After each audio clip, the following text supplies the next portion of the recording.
안녕하세요. 저는 남양주 쪽에 거주하고 있는 30대 여성입니다. 벌써 추석 명절이 다가오니 선선한 바람이 괜시레 기분을 좋게 만드네요. 저는 다른 계절보다 가을을 참 좋아하는데요. 가을엔 제 생일도 있고 또 결혼 기념일도 있어서 사계절 중에 가장 좋아하는 계절이기도 해요. 오늘은 제가 가장 좋아하는 카페에 앉아 저의 사연을 문득 이야기하고 싶은 생각에 주저리 이야기를 써 내려갑니다. 저는 조금은 남들보다는 특이한 직업을 가졌는데요. 그래서 사실 결혼을 생각하기가 직업 때문에 어렵다는 생각도 많이 했었어요. 여기서 다 이야기하면 너무 특수한 직업이다 보니 남자친구들이랑 잘 연애를 하다가도 제 직업의 특수성을 알고 나면 오래가지 못했거든요. 그래서 아실 만한 분들도 있어 여기까지 간략하게 소개를 하겠습니다. 그래서 남자친구는 사실 포기하다시피 하고 살기도 했죠. 그러다 저희 가장 친한 친구가 청첩장을 준다고 연락을 했더라고요. 오랜만에 친구랑 둘이 만나 이런저런 이야기도 하고 있을 때쯤 친구 애랑이가 근처에서 자기도 군대 동기랑 술 마시고 있는데 합석해도 되냐고 물어오더군요. 저는 뭐 당연히 좋다고 했고 그렇게 넷의 만남은 처음에는 어색했지만 시간이 가면 갈수록 흥미진진해져 새벽 5시에 집에 갔다는 후문이 왁자지껄한 만남이 끝나고 며칠 뒤 친구에게서 연락이 왔어요. 야, 너 그때 만났던 우리 오빠 군대 동기 오빠 기억나? 아, 그때 그분 기억나지? 재밌게 놀았잖아? 아니, 그분이 너 연락처 알려달라는데 어떡해? 어? 내 연락처를? 그래, 그래. 우리 오빠 이야기 들어보니까 진짜 괜찮은 사람이래. 한번 만나보기라도 해봐. 친구가 강력 추천을 하길래 그렇게 만난 우리의 인연은 결혼으로까지 이어지게 되었습니다. 결혼을 준비하면서 늘 배려하는 남자친구의 모습에 저는 너무나 고마웠고 제 직업이 특수한 걸 알면서도 묵묵히 기다려주는 마음에 항상 감사했죠. 주말에 쉬는 날이 많이 없는 터라 남자친구가 연차를 내고 평일에 결혼식을 준비하느라 조금 힘들었지만 나름 재미있게 결혼을 준비했던 것 같아요. 저희 집에서도 결혼 생각도 없어 보이던 막내가 결혼한다고 하니 경사가 났고요. 저희 언니랑 오빠는 둘 다 결혼을 했거든요. 벌써 친척들에게 전화를 돌리고 난리가 나신 거죠. 남자친구네 부모님도 너무나 좋아하셨다면서 시간을 맞춰 상견례 날짜를 맞춰봤어요. 두근두근대는 상견례가 다가오고 저는 남자친구네 부모님께 남자친구는 저희 부모님께 드릴 선물까지 맞춘 후에 예약해둔 식당으로 갔죠. 저희 엄마 아빠가 먼저 오셔서 기다리고 계셨고 뒤이어 남자친구네 부모님이 들어오셨어요. 안녕하세요 어머님 아버님 오시는데 불편하진 않으셨어요? 쌩긋 웃으며 인사를 건네니 어머님은 아니라면서 괜찮았다고 웃어 보이셨죠. 그렇게 두 가족이 착석을 하는 순간 갑자기 저희 엄마가 어머님을 보고 순미야, 너 순미 아니니? 라면서 반말을 하는 거예요. 처음엔 엄마가 왜 그러지? 했는데 알고 보니 저희 엄마와 어머님은 고등학교 동창이었더라고요. 이런 신기한 인연이 있나 싶어서 어머님도 저희 엄마 이름을 부르면서 어떻게 지냈냐고 막 좋아하시더라고요. 두 분이 고등학생 때 엄청 친하게 지냈던 친구였는데 결혼하고 나서 좀 연락하다가 서로 이사도 가고 해서 연락이 끊겼다고 해요. 그러다 오늘 처음 만나시게 된 거죠. 두 분은 뛸 듯이 너무 기뻐하셨고 저랑 남자친구는 우리가 진짜 인연인가 보다 하고 너무나 좋아했어요. 엄청 긴장했던 자리가 저희 엄마와 어머님의 동창회로 바뀌고 재미있게 상견례를 마치고 집으로 돌아갔죠. 근데 남자친구가 상견례하고 며칠 이후에 저보고 물어보는 거예요. 저희 아빠가 크게 부동산 쪽으로 사업을 하시는데 언제부터 한 거냐고요. 그래서 아마 내가 한 중학교 때쯤 하신 것 같은데 나도 잘 기억이 나지 않는다. 왜 물어보냐 하니까 엄마가 궁금하길래 물어보았다.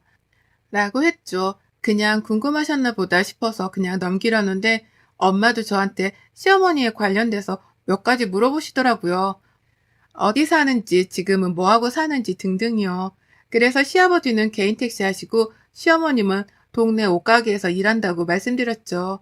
어머님은 집에 계시는데 심심하다고 이모님이 하시는 옷가게 나가서 가끔씩 일하는 것 같다고요. 그랬더니 엄마가 놀라면서 아, 그러니? 하고 후다닥 전화를 끊으시는 거예요. 처음엔 좀 의아했지만 그땐 저도 결혼 준비하느라 너무 바쁘고 그래서 넘어갔어요. 그렇게 결혼식을 하고 신혼여행까지 다녀와서 각자 부모님께 인사를 드리는데 어머님의 태도가 아주 미세하게 좀 달라진 것 같은 느낌이 들었어요. 원래는 집에 가도 저보고 늘 앉아있으라고만 하는데 계속 저를 부엌으로 부르시더라고요. 그러면서 이제 시댁 제사라든지 또 이런저런 이야기들을 해주시더라고요. 결혼했으니 그래서 그러시는구나 생각하고 말았어요. 근데 결혼하고 난 아버님 첫 생일에 저도 일을 하고 남편도 일을 해서 이번에 좋은 곳 모시고 가서 식사를 사드리고 싶다 말씀드리니 어머님은 첫 시아버지 생일에 누가 외식을 하냐면서 우리 며느리는 한참 배워야겠다고 그러시는 거예요. 저한테는 우리는 제사 같은 것도 그렇게 신경 안 쓰고 외식도 좋아하고 그러는 신세대 어머님이라고 해놓으시고 갑자기 저러니 좀 당황스럽잖아요. 그러면서 저에게 문자로 시아버지가 좋아하는 음식 목록과 선물까지 정해서 이렇게 준비해 오라고 하시는 거예요.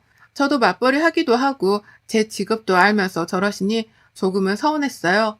근데 첫 시아버지 생신이어서 더 챙겨드렸으면 하는구나 마음 먹고 전날에 야간 근무까지 하고 난 후에 집에 오자마자 후다닥 장을 봐서 음식을 만들었어요. 음식도 만들고 말씀하신 선물도 사고 해서 시아버지 생일 당일에 시댁으로 넘어갔어요. 저희끼리만 조촐하게 하던 시아버지 생일은 거의 뭐 큰 잔치처럼 되어서 친척들까지 다 와 계신 거예요. 그리고 저보고 앉지도 못하게 하고 부엌으로 가서 이때다 싶어서 이거 해라 저거 해라 시전을 하는데 거기 저 말고 다른 며느리들도 있는데 같이 하려고 해도 우리 집에 온 손님이니까 하지 말래요. 우리 며느리가 다 자기가 한다고 했다면서요. 전 그런 말들도 안 했는데 참. 그러고 나서 싸온 음식 다 풀어 차리고 고기 굽고 너무 힘들더라고요. 제가 조금이라도 힘들어하는 기색이 보이면 어머님은 우리 집이니 제가 다 하는 게 맞다면서 부엌에 정말 아무도 들어오게를 못하게 하는 거예요. 남편이 들어와 좀 도와주려고 하니 어디 남자가 부엌에 들어오냐고 그럼 안 된다면서 자기가 하겠다고 들어오고 핸드폰만 보다 다시 거실로 나가세요. 저는 시댁 도착하자마자 앉지도 못하고 2시간 내내 부엌 일을 하고 있는데 어머님이 차려져 있는 제 음식을 먹어보더니 저보고 이래서는 못 먹겠다 이러시면서 갑자기 싱크대 안쪽에 휙 하고 던지는 거예요. 그러더니 새로 내오라고 저보고 아버님이 깻잎전 좋아하니까 지금 시장 가서 좀 해놓고 가라고요. 그래서 제가 어머님께 어머님 저 내일 할 회사 일도 많고 해서 제가 다음에 해와도 되냐고 물어보니 갑자기 저한테 버럭 화를 내더니 너는 얘가 왜 이렇게 싸가지가 없냐. 시어머니 말을 그렇게 바닥바닥 대들고 싶냐. 지금 여기 너보다 아랫사람들이 누가 있냐면서 잔말 말고 이따 하고 가라고 하고 휙 나가더라고요. 남편은 자기 친척들이랑 TV 보면서 웃고 있고 저 혼자 머리도 산발한 채로 음식 차리고 치우고 시장까지 봐서 깻잎전을 만드는데 저는 막 눈물이 나올라 하더라고요. 눈물을 꾹 참고 제가 열심히 만드는 음식들을 모두 다 쏟아버리는 어머님 때문에 설거지를 하면서도 저는 만들면서도 눈물이 멈추지가 않았어요. 그렇게 첫 시아버지 생신이 지나고 어머님은 그 뒤로도 계속 저에게 이제는 대놓고 시집살이를 시키는 거예요. 남편이 있을 땐 예전에 어머님처럼 하지만 저랑 있을 때는 저보고 너가 살이 찐 거니? 아니 관리 좀 해야겠다. 우리 아들은 날씬한 여자 좋아하는데 이런 식의 말들을 농담이라고 자꾸만 건네는데 처음에는 그냥 장난인가 보다 넘겼던 말들도 어느 순간은 저에게 너무 확 다가왔어요. 한 달이 지나고 2달이 지나고 어머님의 시집살이는 지금보다 더 심해졌고 밤낮으로 안부 전화하라고 하시고 김치가 아주 많이 남은데도 여러 가지 종류의 김치를 담자고 일 끝난 저에게 건너오라고 하시고 저보고 네가 하는 일이 남들한테 말하기가 어렵다면서 퇴사하는 게 어떻겠냐고 하시고 너희 둘 애가 안 생기는데 네가 너무 어릴 때 문란했던 거 아니냐면서 저를 정말 많이 괴롭히셨어요. 그냥 1차원적의 수준의 시집살이가 아니라 거의 그 급을 넘어서 갖은 이유들로 저를 괴롭히더라고요. 그 심해진 날들 속에 저는 언젠가부터인가 남편이 이야기하는 시의 시자만 나와도 소스라치게 싫고 힘들더라고요. 저는 그렇게 시집살이로 인해 하루하루 두통에 시달렸고 하루는 너무 아파 집에 있는데 친정엄마가 반찬 가져다 주려고 집으로 오셨더라고요.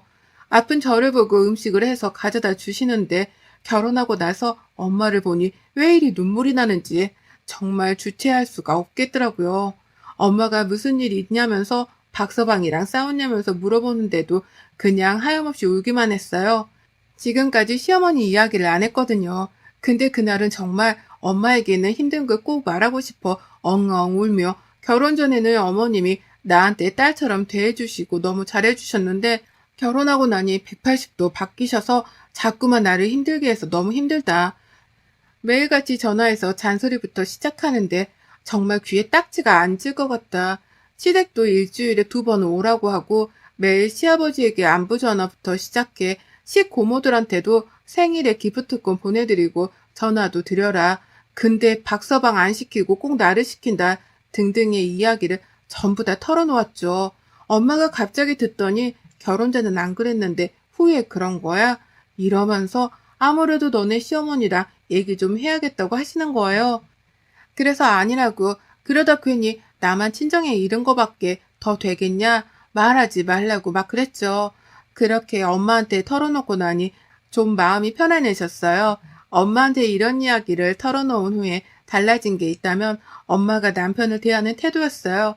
원래 그러지 않으셨는데 저희 남편만 보면 저희 엄마가 자꾸 관리 좀 하냐느니 남자가 그렇게 배 나와서 어떻게 하나느니 박서방은 연봉이 언제 오르는지 둘이 애기라도 가지면 우리 딸이 회사를 그만둬야 하는데 먹여 살릴 자신이 있냐는 둥 이런 말씀을 종종 하시더라고요. 그때마다 엄마한테 하지 말라고 눈치 주는데도 엄마는 자꾸만 하기 시작했어요. 남편은 그런 말 들으니까 자기도 자존심이 상했는지 저보고 장모님이 요새 자기를 미워하는 것 같다. 내가 뭘 잘못했냐. 저한테 되려 물어보더라고요. 근데 갑자기 저와 시어머니의 관계가 확 뒤바뀔 만한 일이 생겼어요. 회사를 끝나고 집에 가는데 또 시어머니한테 전화가 와서 저보고 당장 집으로 건너오라고 하시네요. 웬 불호령인가 싶어서 갔더니 자기네 집에 자기 친구들이 놀러 온다고 저보고 그날 하루는 회사 쉬고 와서 음식 좀 만들어야겠다고 하시는 거예요.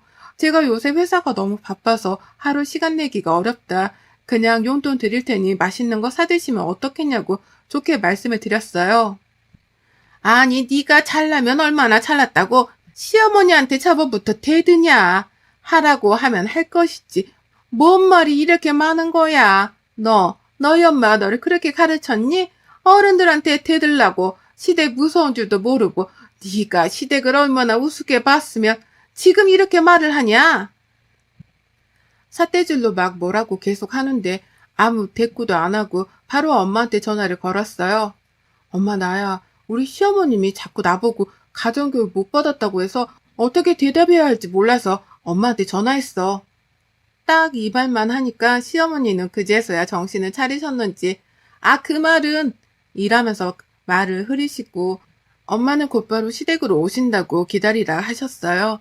얼마 안 돼 도착해 엄마가 갑자기 시어머니 이름을 부르면서 아직도 그러고 사냐고 그러시는 거예요.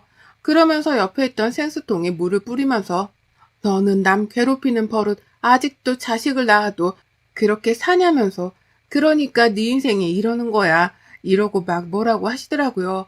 이때서야 밝혀진 사실 시어머니와 저희 엄마가 예전에 동창이었는데 그때는 시어머니네가 엄청 잘 사는 집의 딸이고 저희 엄마는 그에 비해서는 너무 못 살았던 상황이었대요. 근데 시어머니가 자기가 잘 사니 맨날 친구들도 무시하고 자기보다 아래라고 생각하면 엄청 괴롭혔다고 해요. 엄마는 친구라는 이름으로 저렇게 하니 그때 정을 떼고 살았는데 갑자기 상견례장에서 본 모습이 예전과 많이 달라 저한테 물어보신 거고요. 시어머니네는 갑자기 초월떡망에 부잣집 딸이 가장이 되고 저희 엄마는 할아버지가 가지고 있던 땅이 재개발에 들어가 지금 이렇게 살 수 있었다고 해요. 근데 시어머니가 저희 엄마한테 자존심이 상하니 저를 살살 긁으면서 괴롭혔던 거죠. 엄마는 그런 저를 보고 눈에는 눈, 이에는 이 하면서 남편한테 그렇게 하신 거고요. 이제야 그 실마리가 풀리더군요. 엄마는 시어머니랑 말이 안 통하자 머리 끄댕이를 잡고 네가 얼마나 사람은 피말리게 하는 줄 아냐. 아직도 그 버릇 못 고치고 어른 돼서도 어른 대접 못하고 있냐. 네가 지금 하는 일도 못하게 만들어줄까? 이러면서 막 엄마가 시어머니를 쥐잡듯 잡으시더라고요. 시어머니 또한 만만치 않은 분이었지만 저희 엄마가 더 심했었나 봐요. 한바탕 사건이 있고 나서 더 충격적으로 알게 된 사실은 대학생이 돼서도 간간히 연락하고 지내던 어머님이랑 저희 엄마는 우연히 엄마가 만나던 남자친구를 어머님한테 소개시켜 주었는데 나중에 알고 봤더니 어머님이 엄마랑 사귀던 남자친구랑 사귀고 있었다고 하네요.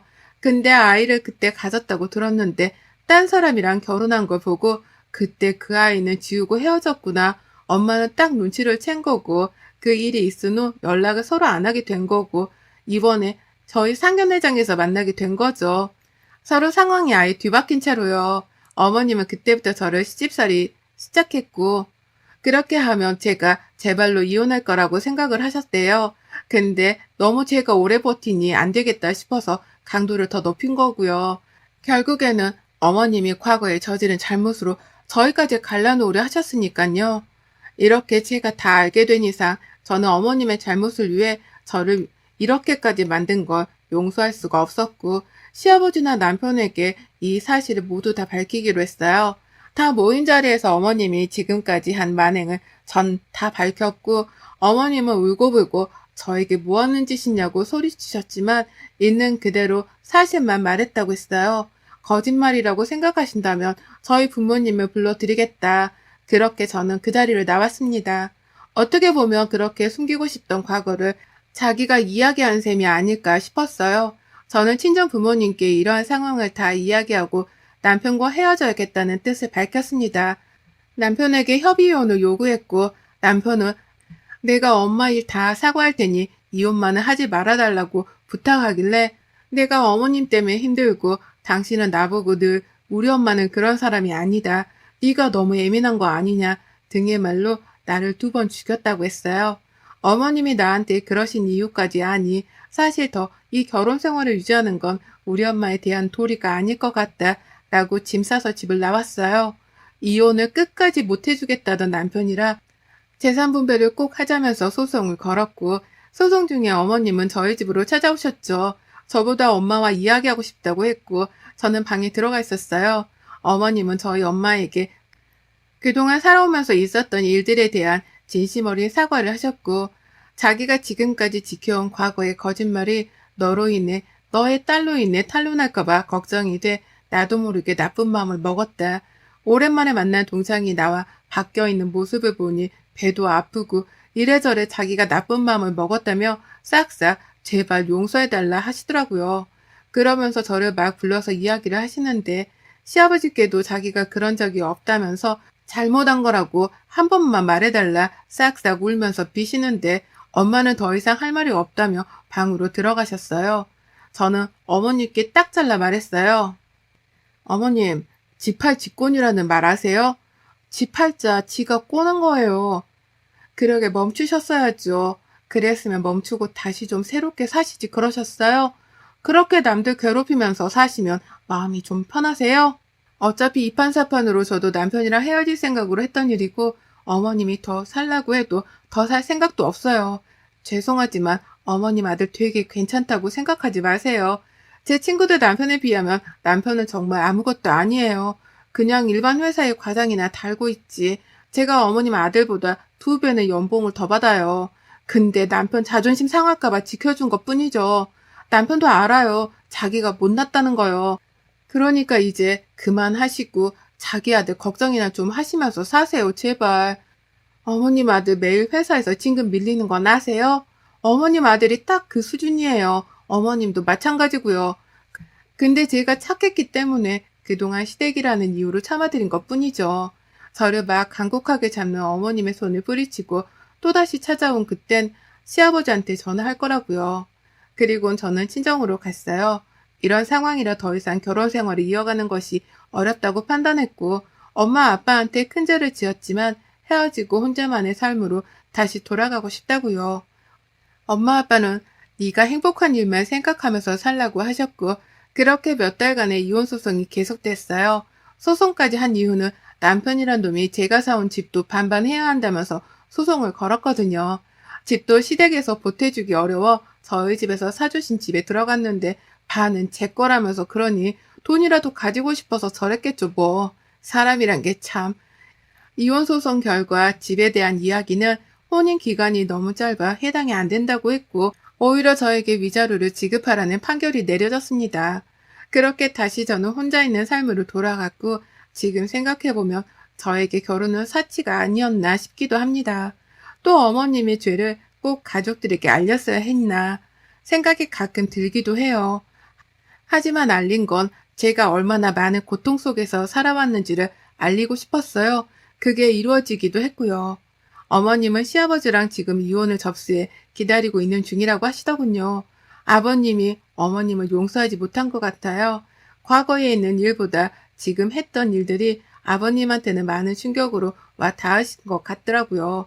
어머님은 자기께 자기가 넘어가 결국에 이렇게까지 왔네요. 추석 때 행복한 일들만 가득해야 하는데 이런 소식으로 사연을 보내니 참 슬프기도 했네요.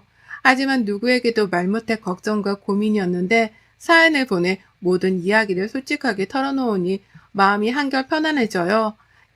여러분들도 무엇보다 마음 편한 게 가장 최고이다 생각하고 사세요. 혼자 있어도 외롭고 같이 있어도 외로우면 차라리 혼자 있는 게 더 마음 편하지 않을까 생각을 해봅니다. 여러분의 생각은 댓글로 남겨주세요. 오늘도 시청해 주셔서 정말 감사합니다.